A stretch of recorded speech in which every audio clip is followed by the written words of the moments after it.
Merry Christmas and a Happy New Year. Agenda Music.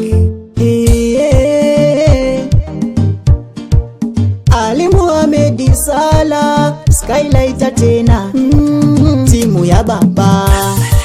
Saruto nde yako, kuti unomwaripia papa. Tora mukombe utambidze vamwe, hatidi vanoumba daka. Saruto nde yako, kuti unomwaripia papa. Tora mukombe utambidze vamwe, hatidi vanoumba daka. Ndasvika nguva ekuti timwe wawa unodhura, ona omwe dzedu dzakasara zvimadhora. Bata bepi rako kandiona rinopoya, ona matkila akabata amarula. Kushekesa dhanzi zvakaitwa nalibo kakakunda kona ngale. Keksi anenge ari pastage achitora mare. Sarudzo nde yako, kuti unomwaripia papa.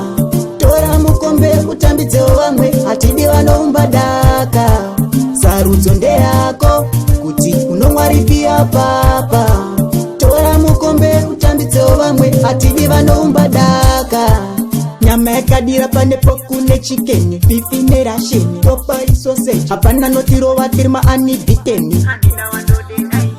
Memero ino yasomatangidza mawani, ona mabhebha karowa fashani, to all good cheese tinongoti wagwani lomutemba inini. Sarudzo nde yako, kuti unomwaripia papa. Tora mukombe utambidze vamwe, hatidi vanoumba daka. Sarudzo nde yako, kuti unomwaripia papa.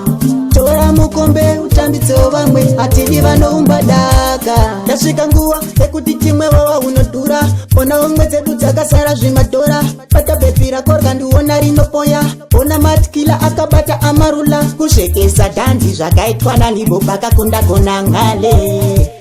Keksi anenge ari pastage achitora mare. Sarudzo nde yako, kuti unomwaripia papa. Tora mukombe utambidze vamwe, hatidi vanoumba daka. Sarudzo nde yako, kuti unomwaripia papa. Tora mukombe utambidze vamwe, hatidi vanoumba daka. Nyama yakadira pane pokune chicken, fifi nerasheni, popari sausage, hapana notirova tirima anibiteni.